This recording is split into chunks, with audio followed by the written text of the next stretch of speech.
thank you, America, for giving us Banoffee Pie. Yeah. A few years ago, you couldn't get this here in Britain really very easily. And then the clever people, they have made the caramel already for you. So you just have to spoon it out on a cheesecake base, whip some cream, slice some bananas, dribble with chocolate. Here we've got 300 grams of digestive biscuits. We're going to zoop them up in the food processor till they're kind of quite finely crushed.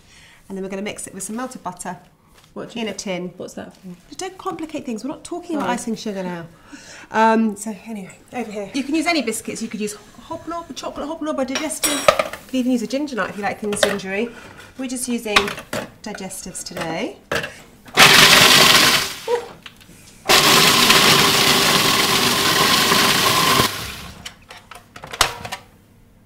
One random one not done.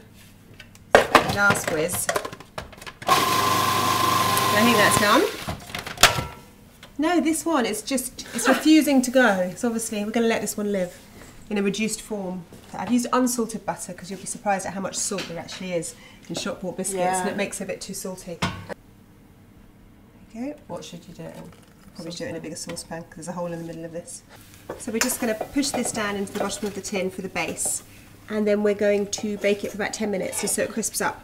I don't know which, is that at the top or not? It's going to explain how you use a baking cake tin to our sister.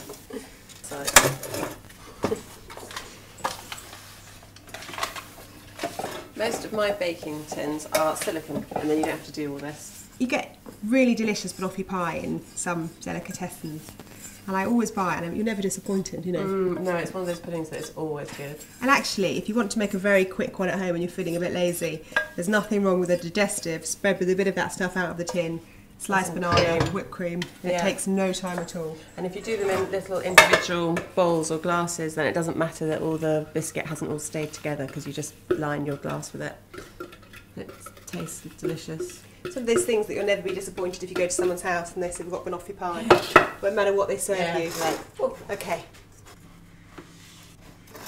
You know what I'm going to use to get a nice even surface? Potato masher.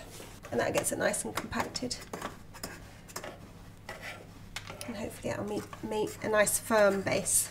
This has got to cook for 10 minutes, and then the caramel goes on, and then I have to leave it to set for an hour. It's 160. Okay.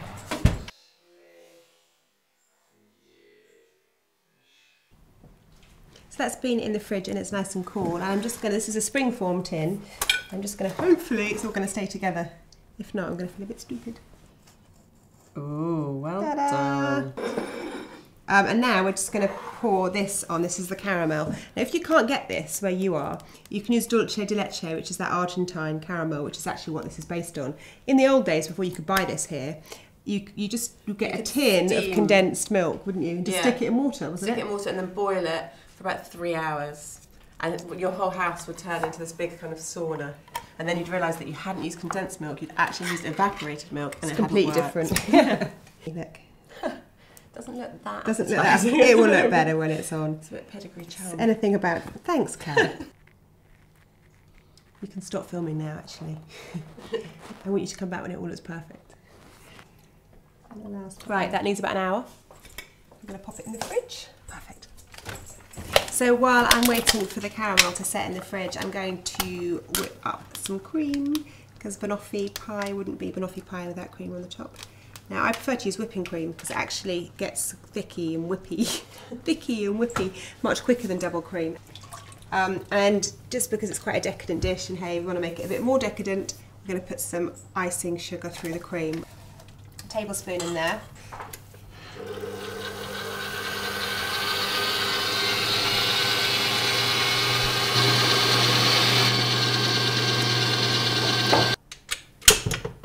Is that nice and thick enough? Yeah, that's perfect. You don't want it too thick that you can't spread. A friend of mine is a chef, and she saw me cut something the other day. And she said you should go like this, and always keep your thumb like that, because then there's nothing ever to get caught. Yeah, and it does feel really unnatural. It feels slightly claw-like. But she said you get quicker and quicker, and it's all about practice. Yeah, exactly. I'm hoping the caramel's going to be set now.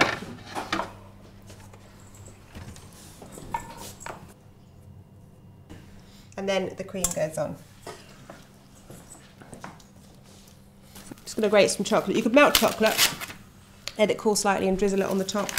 Do a pattern, do a heart, do the kids' initials, or you can be slightly lazy and grate it. That's what I'm going to do.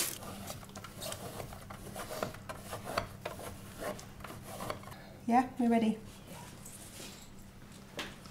Ah, a rogue piece of banana.